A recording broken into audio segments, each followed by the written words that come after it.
Oi, pessoal. Então hoje a gente vai ver um aprofundamento ou formalização de vetores tangentes definidos simbolicamente, de acordo com o livro do Warner, que é esse livro amarelinho aqui, tá bom? Esse livro é da nossa disciplina Variedades Diferenciáveis. Eu recomendo você dar uma olhada nos vídeos de geometria riemanniana antes de entrar nesse formalismo que a gente vai entrar aqui hoje, né? Porque a aula de hoje é mais técnica. Para você ver algumas coisas da intuição disso, você pode dar uma olhada nos vídeos de geometria riemanniana. Essa playlist de geometria riemanniana é referente a um curso aqui no PRJ que é anterior a esse de variedades, tá bom? E ele segue o livro do Manfredo do Carmo, que é esse outro livro verdinho aqui, ok? Então eu acho bom você usar esse livro verdinho para você dar uma olhada primeiro em noções mais fáceis de entender. E aí você pode dar uma olhada aqui nesses vídeos, principalmente nessa parte de vetores tangentes que a gente já deu uma olhada. Ele já dá uma visão geral sobre o que o Warner fala e por que a gente vai fazer da forma que a gente vai fazer hoje, tá bom? Então eu não vou entrar em detalhes intuitivos hoje, nem muito aplicados. Eu vou querer entrar hoje na técnica usada pelo livro do Warner especificamente, tá bom? Para você ver a parte mais intuitiva, pode dar uma olhada aqui. E aí é até legal essa última parte aqui também, esse último vídeo, né?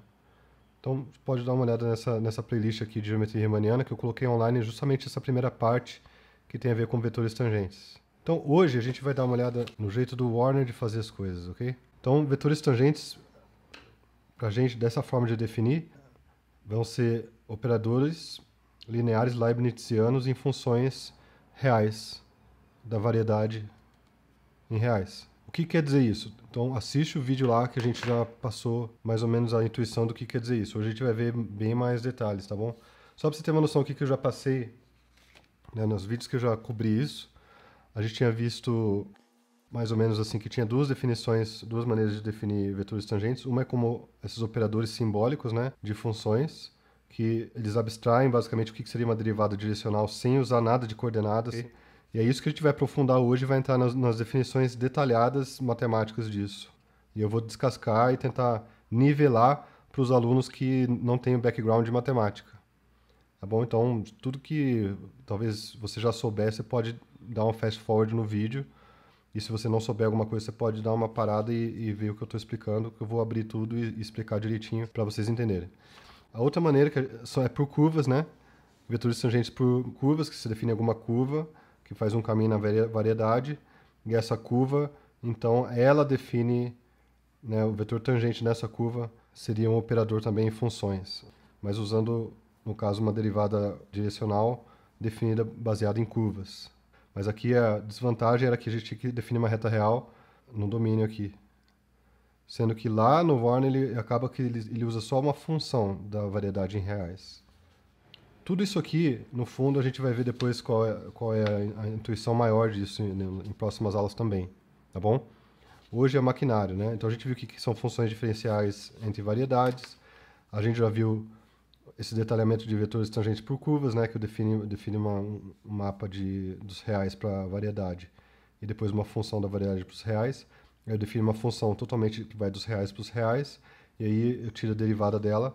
Seria a derivada direcional de f. E aí eu posso definir como vetor tangente a curva, como sendo um operador de derivada direcional usando essa curva.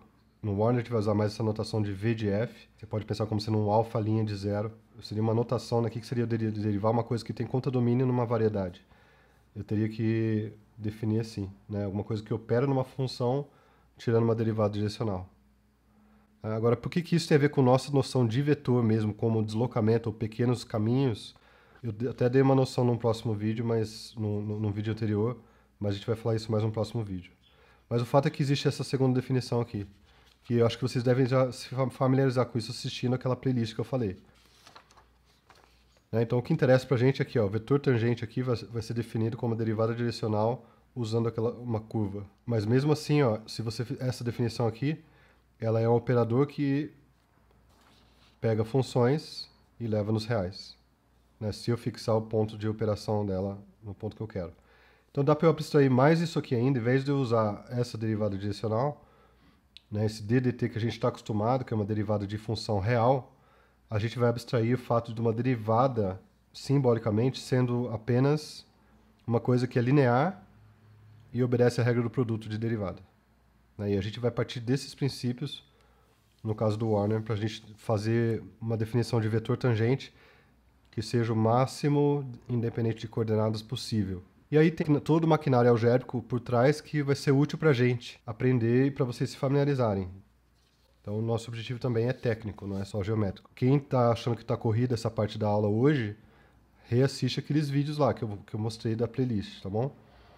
E aí eu posso colocar sistema de coordenadas, né, para representar a função em termos de um sistema de coordenadas e a curva também em termos de sistema de coordenadas. Aí, ao invés de eu pensar na variedade, eu vou estar pensando aqui no RD. Vou pensar na curva no RD, na função no RD, e aí eu posso aplicar a regra da cadeia. E a gente já viu que isso aí permite que a gente trabalhe com coordenadas, e também eu já falei numa outra aula, né, para quem estiver interessado, eu posso mandar essa aula para você, como é que a gente chega nos jacobianos também, de funções entre variedades. Bom, aqui ele só está pegando uma função f.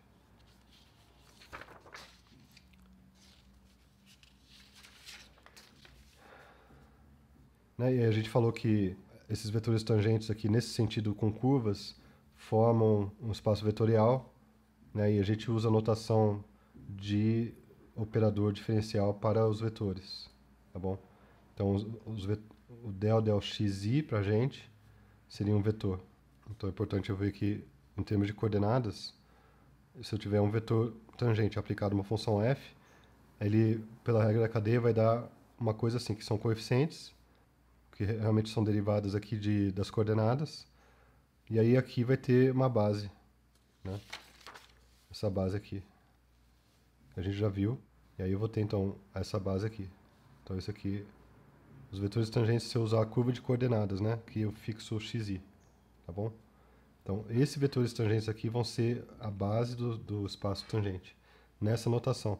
Vamos tentar ver a notação do Warner, que ela é mais completa, tá bom? Também vai levar a gente ao entendimento de tensores e também espaço dual, etc., para a gente poder entender formas, diferenciais, etc. Então, no caso do Warner, vai mais geral do que a gente está vendo aqui. Mas, basicamente, a gente vai estar vendo, então, essa noção de vetores como operadores diferenciais, ou modelados como operadores diferenciais. Bom, agora, o que isso tem a ver com caminho e deslocamento, que a gente já está acostumado com a noção de vetor? É uma outra história que eu já falei, a gente conversa depois, e também tem um outro vídeo que eu vou mostrar. Então, a gente tem aqui, a gente viu espaço tangente, etc. E aqui tem uma aula que eu tinha dado também, que é uma daquelas da playlist, tá? Que explica que se eu tiver um vetor tangente, por mais que ele seja operador diferencial ou só um vetor que eu estou modelando, se ele é modelado por operador diferencial ou não, o que interessa é que ele está representando pequenos caminhos na variedade, ou pequenos deslocamentos na variedade. A intuição que realmente interessa é que eu tenho pequenos deslocamentos, aí o diferencial de uma função de variedade na variedade vai levar pequenos deslocamentos aqui a pequenos deslocamentos aqui. Ou você pode falar que o diferencial em si vai levar uma representação vetorial de pequenos caminhos aqui a uma representação vetorial de pequenos caminhos aqui. Tem essa noção de eu ter uma curva global e ter pequenos caminhos, curvas, que eu posso representar algebricamente por um espaço vetorial, que eu posso somar, multiplicar por escalar, etc. Então, como é que a gente pode formalizar melhor ainda também essa noção de local para global, né? Aí tem a ver com a teoria de germes e feixes, que é o que a gente vai tentar aprofundar agora na parte formal da disciplina. E aí depois a gente vai tentar entrar num tratamento de diferenciais e espaço tangente e cotangente que seja bem completa, tá bom?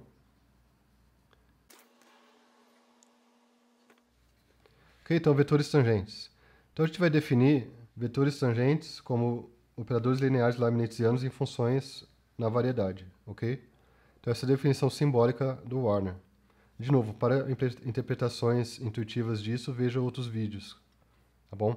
Hoje a gente vai tentar entrar no formalismo e dar um pouco da intuição também, mas focar aqui. Então a ideia é eu definir vetores como sendo operadores em funções que estão na variedade. Então eu vou esquecer aquele fato que eu tenho curvas na variedade, vou focar em funções. É um foco funcional para a teoria, tá bom? Então eu tenho um conjunto que eu não sei tratar direito, e eu tenho funções reais nesse cara, então o contra-domínio são os reais, e aí eu vou tentar definir vetores como sendo coisas que tiram derivadas direcionais, tá? Mas eu vou tentar abstrair isso de forma simbólica. Então, imagina que eu estou no computador tentando implementar o conceito de vetor, tá? Então eu vou estar colocando lá que vetor é uma coisa que atua numa função e que ela tem a propriedade de ser linear em funções que obedece à regra do produto. A gente vai ver que se não for uma variedade aqui, mas for um espaço vetorial, uma coisa linear, essa teoria aqui ela tem a ver com a teoria de espaços lineares e espaços duais. Então, para a gente entender isso aqui legal, vai ter que lembrar de espaço dual em álgebra linear. Acho que nem todo mundo estudou espaço dual, principalmente quem vem de outras áreas, talvez não tenha feito um curso de álgebra linear a nível de mestrado, né? Espaço dual às vezes não é visto na graduação, então a gente vai ver espaço dual e vai tentar compreender tudo, vou explicar tudo direitinho.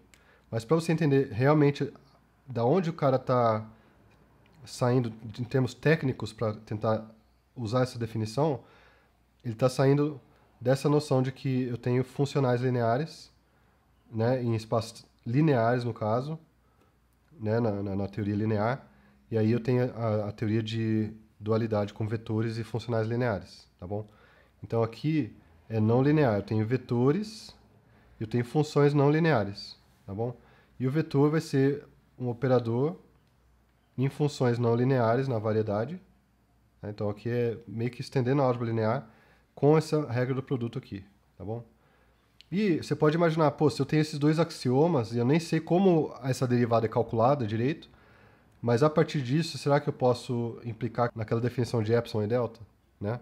Essa definição, ela é recente, né? Ela foi bolada mais ou menos na época dos anos 60, bastante recente, e ela vai dar uma amostra para a gente das técnicas mais modernas para lidar com variedades e essa teoria de vetores com covetores e indo para tensores, ok? Então vai dar a teoria mais moderna para a gente, se a gente tiver esse tipo de tratamento. Às vezes você vai ver assim, vou estudar álgebra multilinear, então já vou estudar tensores. Mas isso não vai ter conexão com o não linear, que é o que a gente vê nessa disciplina, a conexão com o não linear. Então olha aqui. Vamos detalhar aqui então. Como é que isso funciona? Qual que é a saída desse V? Ele é a gente vai ver depois a definição formal, a gente não está definindo formalmente ainda. Isso aqui é só uma visão geral, né? Você pode ver que é como se fosse assim, é o V de F em M, então a saída do V aqui, você pode pensar que é um número real também. É um número real porque eu estou fixando um pontinho, tá bom? E aí é como se fosse a função avaliada em M e F de M. Daí depois eu posso variar o M também. Aí a saída vai ser funções também, tá bom? Mas eu sempre vejo, então, como ele é ancorado num certo pontinho, como se fosse em M. Se eu tiver duas funções na variedade, para calcular esse V de F vezes G, eu faço V de F vezes G de M, mais F de M vezes V de G. Ah, tá, mas o que quer dizer V de F? O que quer dizer V de G? Eu não sei, só sei que obedece essa regra, que V de F num ponto M vai ser um número real. Então vai ser outra função, na verdade, não é isso? Então olha aqui. Então V são funções em reais. Então olha aqui, V de F vai ser uma função que vai dar variedade em reais. Que vai levar M e V de F em M. Podia ser V de F de M, né? Tá vendo como é que um pouco mais detalhado do que as outras aulas que eu dei no curso lá. Então, para isso, para a gente agora ver a ligação disso também com o não linear e essa questão de local para global, para a gente entender, é basicamente assim, para a gente entender série de Taylor, tá? De maneira totalmente intrínseca. A gente vai entrar em germes. Então, a função de germes e feixes. Germes é como se fosse germe de trigo, tá? Germe é como se fosse uma semente, tá bom? Ou um germe de trigo, tá bom? E feixe como se fosse um feixe de trigo, tá? Então é mais ou menos isso. É mais ou menos isso. Vamos começar aqui com a teoria de germes, tá bom? Vamos tentar entender isso aqui primeiro, que vai basicamente definir como é que a gente consegue fazer uma série de Taylor sem coordenadas, basicamente, de maneira intrínseca e também de maneira moderna, do jeito do que o livro faz. Então vamos tentar compreender passo a passo o formalismo do livro. Vamos tentar agora perguntar menos por que é feito e mais como é feito, como funciona o maquinário. E a gente vai entender por que é feito na medida que a gente vai avançando no curso, tá bom? Então vamos tentar entender primeiro o maquinário aqui. Ó. Primeiro, então, seja um ponto na variedade. Eu tenho funções de uma vizinhança da variedade. Esse U é vizinhança em alemão, então é vizinhança de um ponto M em R, tá bom? Essa vizinhança contida em M. Então eu tenho funções ali nesse conjunto. Eu vou definir essa relação de equivalência. Então eu vou definir que F é equivalente a G de acordo com essa relação til com Mzinho, que esse Mzinho é o ponto que eu estou. Se existe uma vizinhança, N agora de vizinhança em inglês, tal que o F restrito a essa vizinhança é igual a G na vizinhança. Então as duas funções vão ser equivalentes se elas são iguais numa vizinhança. E isso a gente interpreta na linguagem da teoria como sendo F tem o mesmo germe que G. Tá? É isso que quer dizer esse símbolo aqui. F tem o mesmo germe que G. Ou o mesmo germe quer dizer é a funçãozinha nessa vizinhança aqui, que é igual para as duas, então ela como se fosse o germe das duas. Ela gera as duas. Então a gente vai falar que o F2 é a classe de equivalência de F. Então a classe de equivalência de F são todas as funções que estão relacionadas com F através dessa equivalência. E isso aqui a gente chama de germe de F. Então, o germe de F, para usar a terminologia correta, são todas as funções H, tal que existe uma vizinhança W do ponto M, tal que H nessa vizinhança é igual a F nessa vizinhança. Tá bom? Então, F2 é classe de equivalência de F. São todas as funções que são iguais a F numa certa vizinhança. E Fm2, o que seria? Então, aqui é um F maiúsculo, né, com o Mzinho, que é o ponto que eu estou, e com esse tio, o que seria? São todas as funções na vizinhança de M, barra, que é o mod, tá? Essa barra aqui, ó, barra essa classe de equivalência. Isso a gente vai chamar de conjunto de germes em M, tá bom? O que quer dizer isso aqui? Tá bom? Então, essa notação, tá, por enquanto você pode ver assim, ó. Essa notação que eu faço um conjunto com essa barrinha aqui e uma relação de equivalência, aqui vai ser o conjunto de todas as classes de equivalência, então de todos os germes, então o conjunto de todos os germes em M. Tá bom? Sempre que eu faço esse modzinho aqui, que eu estou particionando todas as funções de uma vizinhança nessa classe de equivalência. F2 é o conjunto de todos os germes em M. O que quer dizer isso? Que é todos os germes em M, mas a vizinhança é fixa, tá bom? Então eu fixo uma vizinhança, no caso W ali, e aí eu pego todas as funções que são iguais entre si nessa vizinhança. Vai ser um germe.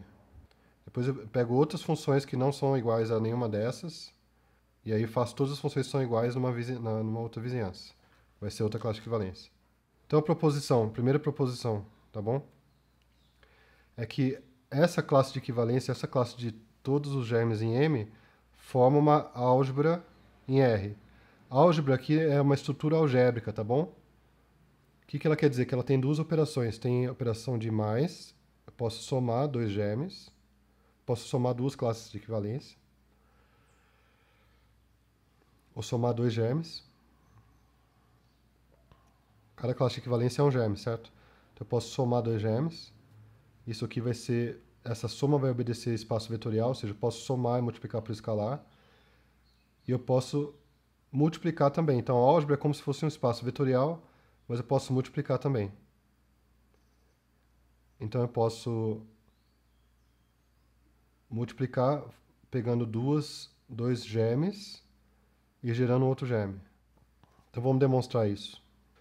Eu tenho que mostrar que eu posso somar e multiplicar por escalar e que eu posso ter esse produto bilinear. Como é que a gente fala? Eu posso definir essa estrutura. Então é só eu definir essas operações. Multiplicar por escalar uma classe de equivalência, eu posso definir da seguinte forma, como sendo todas as funções H, essa aqui vai dar uma outra classe de equivalência, que são todas as funções H, tal que H ela é igual a alfa vezes F na mesma vizinhança, para alguma vizinhança W de M. Então, eu multiplicar uma classe de equivalência por alfa seria essa operação. Qual seria a classe de equivalência de eu multiplicar alfa vezes F? Posso definir como sendo H, tal que H é igual a alfa vezes F nessa mesma vizinhança. Tá, isso aqui vai dar a mesma coisa que alfa vezes F2. Da mesma forma, eu posso definir uma soma de dois germes como sendo todas as funções que são iguais à soma das funções representativas desses germes, né? Então, por exemplo, eu tenho tio aqui em cima do F, esse F aqui é o representativo da classe de equivalência de F, certo? Então, eu posso falar que F tio mais G tio, posso definir essa soma como sendo todas as funções que são iguais à soma desses dois representantes para alguma vizinhança. E aí eu posso falar que eu posso fazer F mais G e pegar a classe de equivalência disso, como sendo todas as funções que são iguais a F mais G numa certa vizinhança para alguma vizinhança, que vai dar a mesma coisa que isso aqui. Ou seja, esse tiozinho aqui, eu posso multiplicar por escalar, ele vai ser como se fosse linear, né? O alfa sai para fora, e eu posso fazer o tio aqui do F mais G, vai dar tio F mais tio G. Tá vendo? Então, isso aqui é como se o alfa saísse aqui fora, tá vendo? O alfa saísse fora desse tio. E aqui o tio de F mais G é igual ao tio de F mais tio de G. Então, o tio é como se fosse uma coisa linear. O fato de ser classe de equivalência forma um espaço vetorial. Eu posso somar, multiplicar por escalar e ainda vou ter classe de equivalência. É isso que está tentando demonstrar aqui. E mesma coisa que se eu tiver produto agora, né, tem que ser uma coisa bilinear. Posso definir produto de duas classes de equivalência como sendo aquelas funções que são iguais ao produto numa vizinhança. E isso aqui também é a mesma coisa que eu fazer f vezes g tio, que dá a mesma definição. Realmente, ela forma uma álgebra sobre R. Então, eu vou fazer também uma revisão depois sobre estruturas algébricas, tá bom? Eu acho que eu já tenho até um vídeo gravado, eu passo para vocês, sobre revisão de estruturas algébricas. E é uma revisão bem legal, bem unificada e prática para vocês lembrarem. Ou para quem nunca viu também, dá para entender já. Mas é o fato que eu posso definir duas operações, tá bom? É isso que quer dizer que é uma álgebra sobre um corpo. Basicamente é isso. Não é que é uma álgebra, né? É que isso aqui é uma álgebra sobre um corpo, sobre reais. Nesse livro a gente trabalha em reais, basicamente. É um livro mais voltado aos reais.